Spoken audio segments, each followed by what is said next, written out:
नमस्कार, आप देख रहे हैं 4 पीएम कर्नाटक और मैं हूं आपके साथ अनन्या मिश्रा। कर्नाटक की उठी चिंगारी पूरे देश में फैल गई। कांग्रेस अध्यक्ष ने अपने नेताओं को सलाह क्या दे दिया, पूरे देश में चर्चा का विषय बन गया।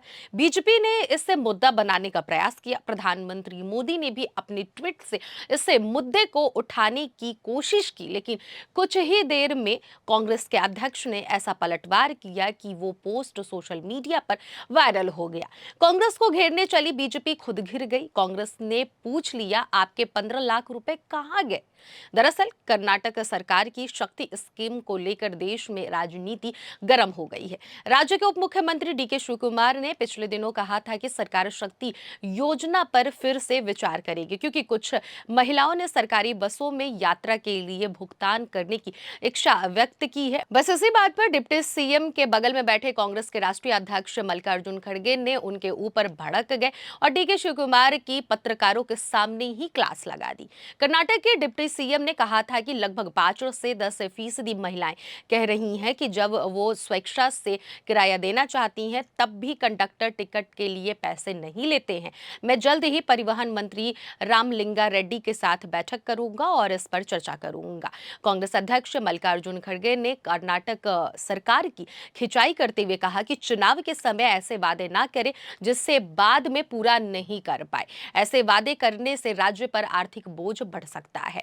खड़गे ने कहा कि जब आप समीक्षा कहते हैं तो यह आलोचना करने का अवसर खोलता है। महाराष्ट्र में मैंने कहा है कि उन्हें 5, 6, 10 या 20 से गारंटी की घोषणा नहीं करनी चाहिए। उन्हें बजट के आधार पर गारंटी की घोषणा करनी चाहिए, अन्यथा दिवालियापन हो जाएगा। अगर सड़कों के लिए पैसे नहीं है तो हर कोई आपके खिलाफ हो जाएगा। अगर यह सरकार विफल हो जाती है तो आने वाली पीढ़ी के पास बदनामी के अलावा और कुछ नहीं बचेगा। उन्हें 10 साल तक वनवास में रहना होगा। कांग्रेस अध्यक्ष मल्लिकार्जुन खड़गे की सलाह के बाद उप मुख्यमंत्री और प्रदेश कांग्रेस अध्यक्ष डीके शिवकुमार ने अपने सुर बदल लिए। शक्ति गारंटी स्कीम को रिव्यू करने की बात कहकर खड़गे की नाराजगी झेलने वाले डीके शिवकुमार ने कहा कि कर्नाटक का गारंटी मॉडल पूरे देश के लिए एक मिसाल है। उन्होंने कहा कि बीजेपी की सरकारें भी इसको लागू कर रही हैं और हमें खुशी है कि हम इसे लागू कर पाए हैं।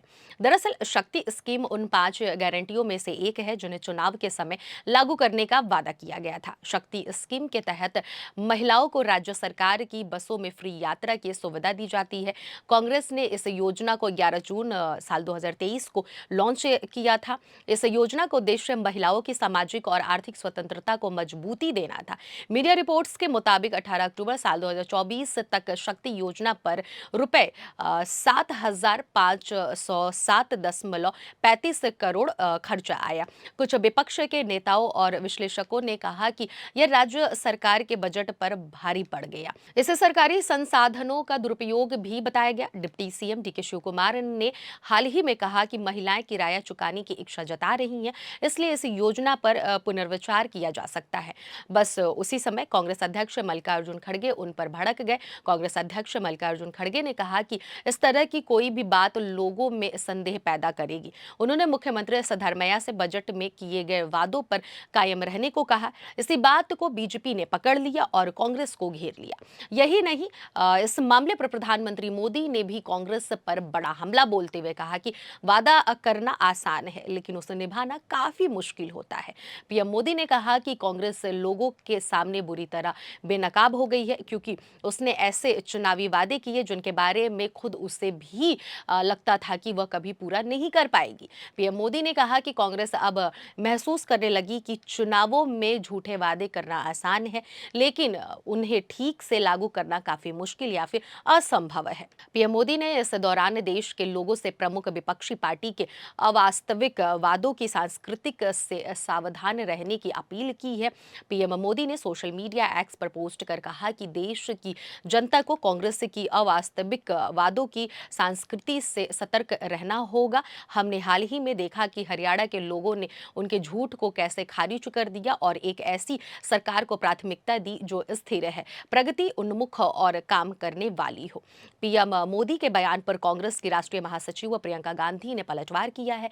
उन्होंने कहा कि पीएम ने कांग्रेस पर जो आरोप लगाए वे सत्य से भरे हैं। प्रियंका गांधी ने सोशल मीडिया एक्स पर पोस्ट करते हुए कहा कि महात्मा गांधी जी कहते थे कि सत्य ही ईश्वर है।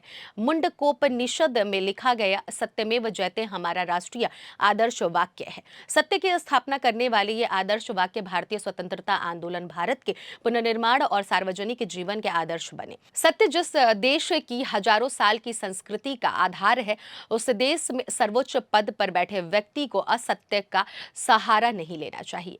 उन्होंने आगे लिखा है, पीएम ने कांग्रेस पर जो आरोप लगाए हैं वे सत्य से परे हैं। कांग्रेस पार्टी ने जिस राज्य में जनता से जो वादे किए, अगला चुनाव आने का इंतजार किए बिना सरकार बनते ही उन्हें पूरा करने का काम शुरू किया है। चाहे कर्नाटक हो, तेलंगाना हो या हिमाचल प्रदेश, कांग्रेस की सरकारों वाले प्रदेश में जनता का पैसा जनता की जेब में प्रतिदिन गारंटियों द्वारा डाला जा रहा है। कांग्रेस ने कहा कि प्रधानमंत्री नरेंद्र मोदी समझ चुके हैं कि देश की जनता के सामने उनकी बातों का कोई मोल नहीं रह गया है। 100 दिन की योजना, 2027 के रोड मैप के लिए 20 लाख लोगों की राय लेना, हर साल 2 करोड़ नौकरियां, 100 स्मार्ट सिटी, काला धन वापस लाने जैसे वादे थे जो झूठे साबित हो चुके हैं और अब ऐसे वादों पर देश की जनता का कोई भरोसा नहीं है।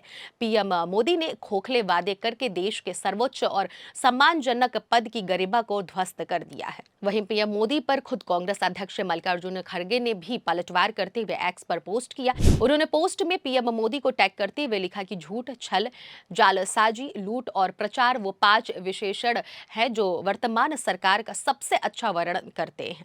100 दिन की योजना के बारे में आपका ढोल पीटना एक सस्ता पीआर स्टंट था। 16 मई को आपने यह भी दावा किया था कि साल 2047 तक के रोड मैप के लिए 20 लाख से ज्यादा लोगों से इनपुट लिया गया था। पीएमओ में दायर आरटीआई में विवरण देने से इनकार कर दिया गया।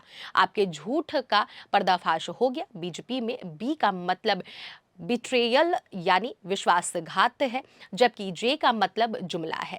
वहीं खड़गे ने आगे लिखा कि मोदी की गारंटी 140 करोड़ भारतीयों के साथ एक क्रूक मजाक है।